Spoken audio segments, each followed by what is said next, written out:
Section A2, collective bargaining status of contract negotiations with Rhode Island Council 94, AFS-CME, AFL-CIO, Local 937.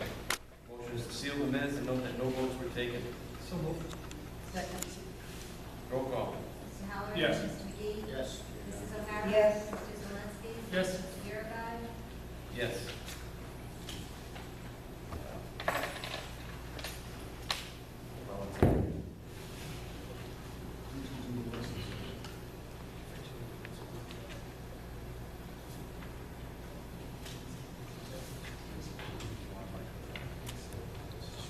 No, that's yours. In case I have some. And the Smithfield Town Council, sitting as the Board of License Commissioners, victualling license, and Ibrahim? And, I'm not even gonna try that one. Yeah, come on up. Do you want to come on up? Is it color? Is it color? Is it color? Race color family. EBA, VM Moonlight 2.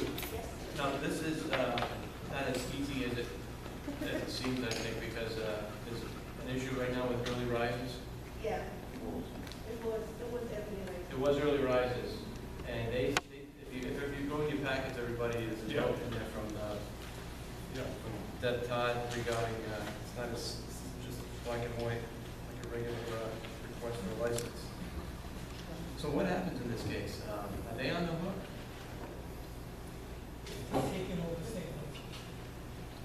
Because if they're taking over the same license, they are, I think, creating a brand new license, a new entity, they don't really rise and still over the tax. Suddenly got affected, that's why. I'm sorry?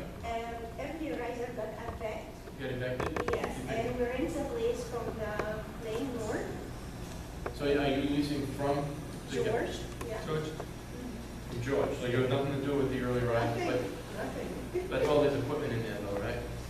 Is the equipment still there, or has it been? He signed it off for the rent, I think, Oh, for okay. George is going to sign it back to you. and we took over, yeah, we rented everything, yeah. Mr. President, may I ask the solicitor a question? Yes. Mr. Iglesias, is this the same as with a liquor license? When you go to transfer a liquor license, right, and it goes from, we only have two taxes, when Douglas took over the former one, the bills had to be paid, correct? Correct. Is this the same? It is, but they're not, this is not a license transfer, this is an application for a new license. So You're not asking for a license transfer, you're asking for a new Yeah, license. for a new one, yeah. So therefore, these taxes and bills, it's not their Follow responsibility. the license, they don't follow the pre-run, they follow the license, these people So early risers, whoever that corporation is, still owe you taxes. thank you. Mr. President? Yes. If I can just say one thing, in your packet, you don't have with the fire marshal signed off, and you do come to my office and sign on when the license is signed. Okay, thanks. Man, just for edification, Mr. Iglesias, state law was passed to protect liquor outstanding debts, I believe. Outstanding debts? Yeah, Yeah. so, yeah, but it has nothing to do with these folks wanting to start a new license. I have no problem, we've got signed off for It's the everybody. same as if it was, let's assume it was a liquor license. If it's a new liquor license, it's got nothing to do with someone's Nothing debt. to do with that, You there's go no in liquor there and take someone's liquor anyway. license, you gotta pay the debt. Mr. President, I'm ready to make a motion to approve the victualling license for Ibrahim and Razakala Yes. doing business. How did I do? Did I do okay? Mr. Cowley. Mine's well answered. Why don't you- Doing business as VM Moonlight 2, that's a motion. I second that motion. Roll call. Mr. Halloran? Yes. Mr. McGee? Yes. Mrs. O'Hara? Yes. Mr. Zelinski? Good luck. Good luck. Thank you. Yes. When do you open up? When are you going to open? Tomorrow. Tomorrow. Good for you. I'm trying to do everything ready, that's why I. Thank you so much. Thank you, guys. Yes. Nice talking with you.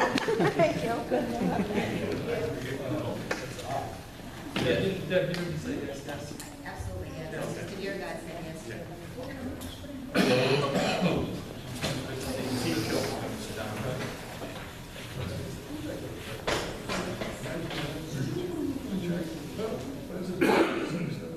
Next.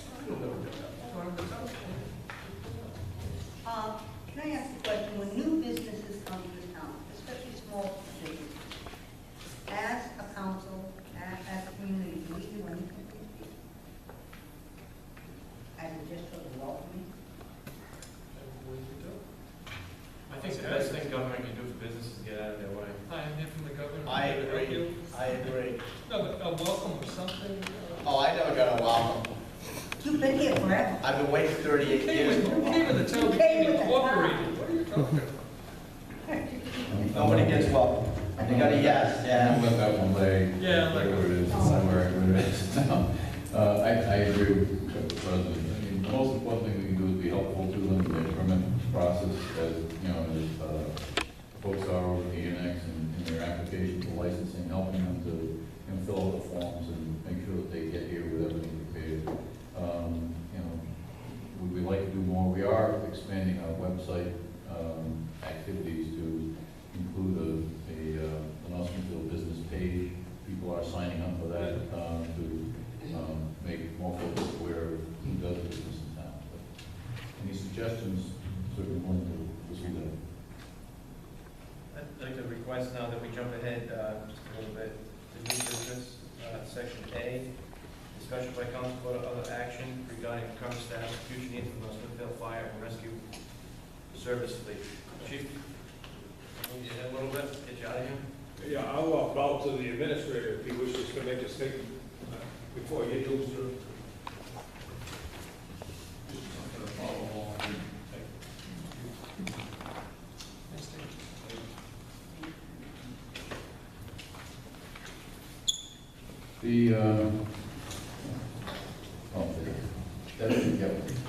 She's got mine. The reason that this is before you tonight is, if you recall, there was approval requested in the budget and capital planning process for new fire equipment. The item that was approved in the capital budget was a new fire pump. The circumstance that has developed is a rescue chassis is available first. We need to replace the rescue as bad as we need to replace the pumper. It's simply circumstantial. All of this funding comes from the third-party billing account. It has no impact currently on the tax rate or on taxes in general. The matter is simply it's a purchase, and what the department has asked is that we consider the order of our efforts to rejuvenate this equipment. And I have to tell you that, you know, I don't say it to be curt, or if we don't take the action that we need to do to upgrade this equipment, the next piece of equipment that I'm going to have to recommend to you is a tow truck.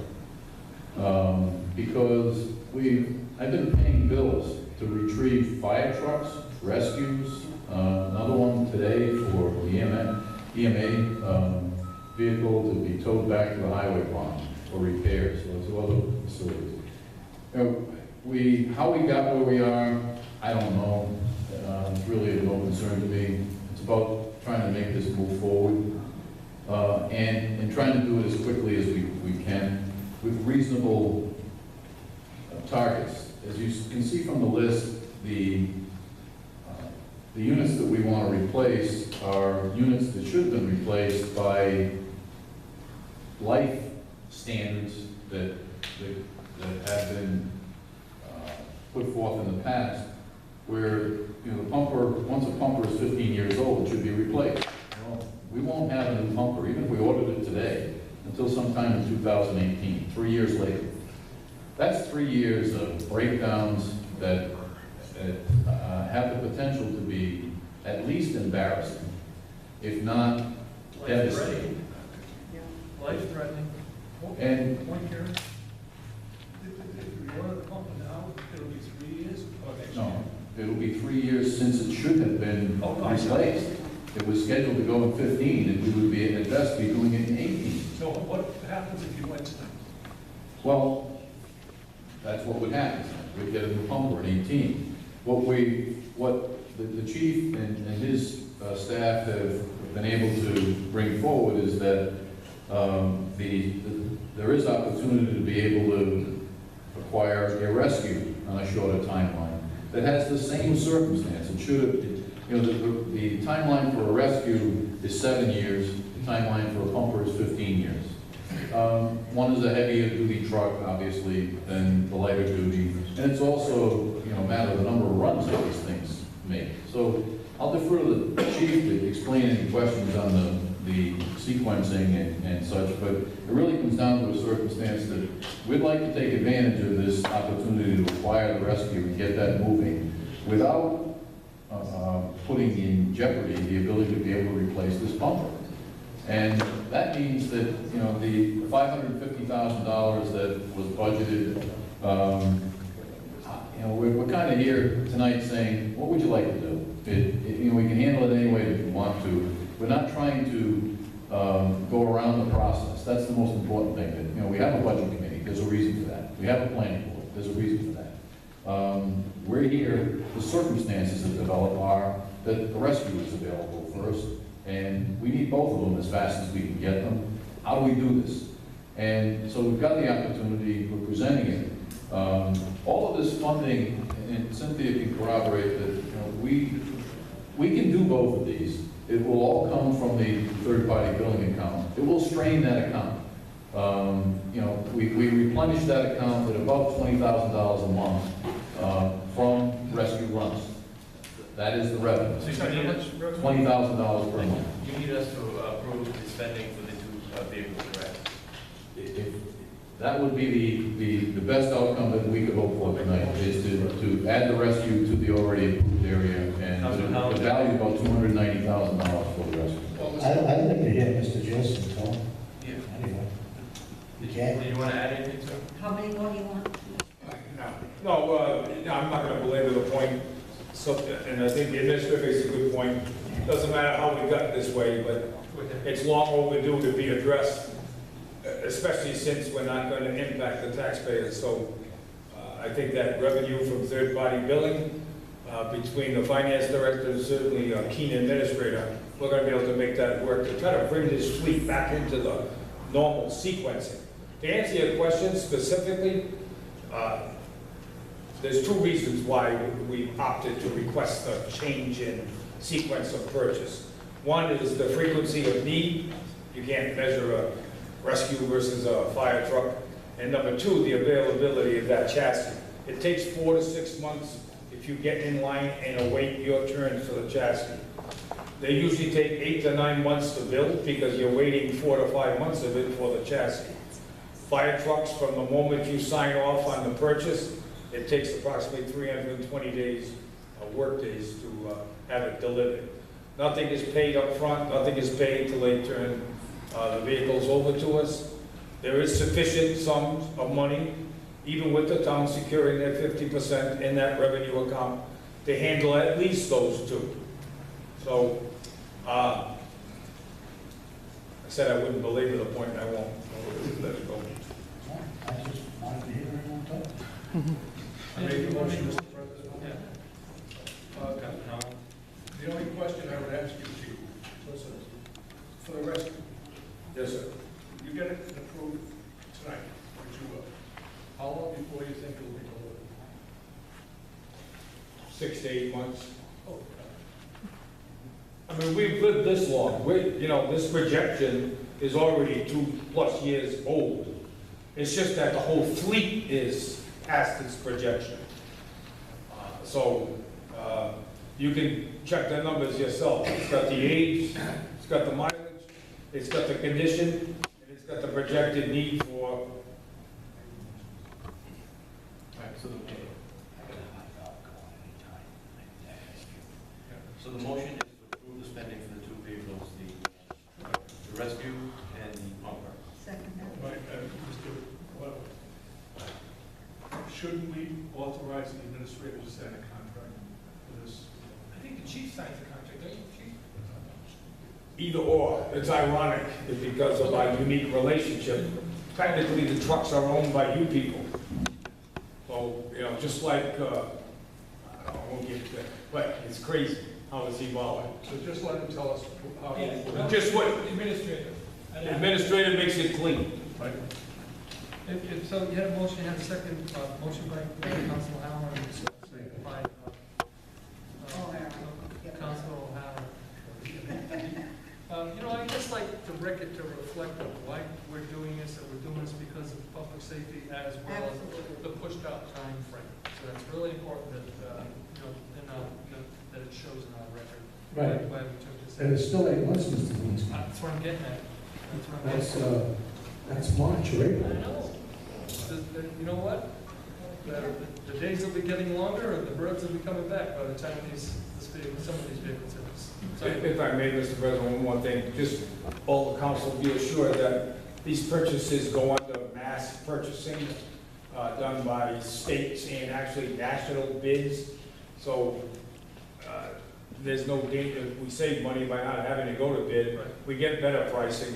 It's a matter of how the administrator wishes to fund it. Whether you have enough funds at the time of receipt to cover it, we believe we will. And if we do, you won't hear anything from us again for a few years. It's been decade plus since a fire chief stood up here and requested it, so it's been that long. Thank you for your understanding.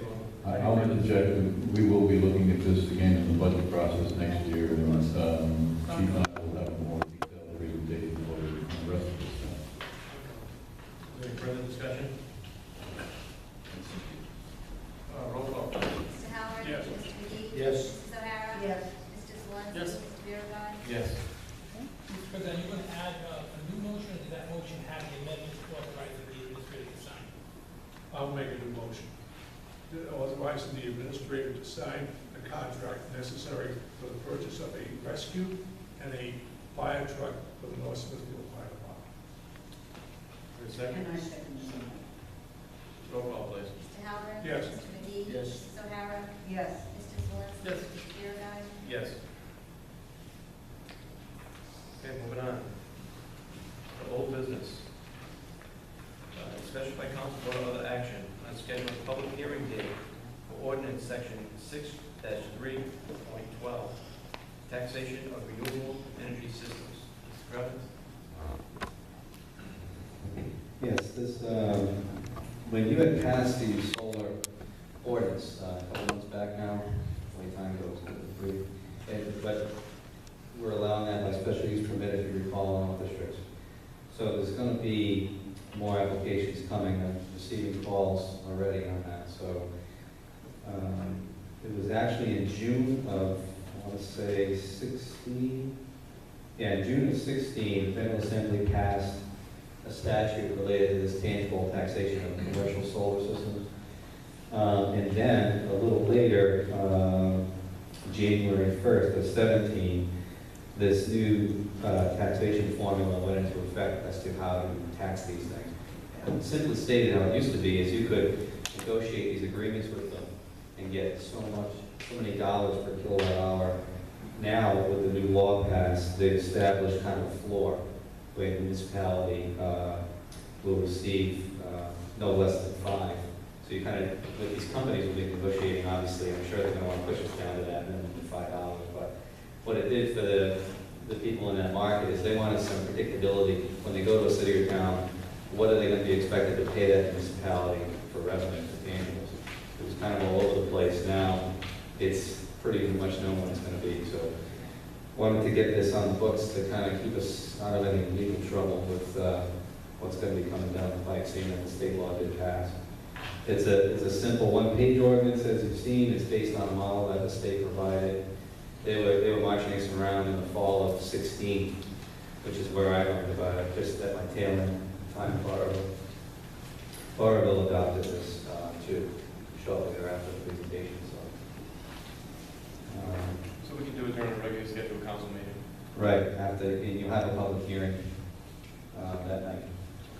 Ask some questions. Tom, prior to the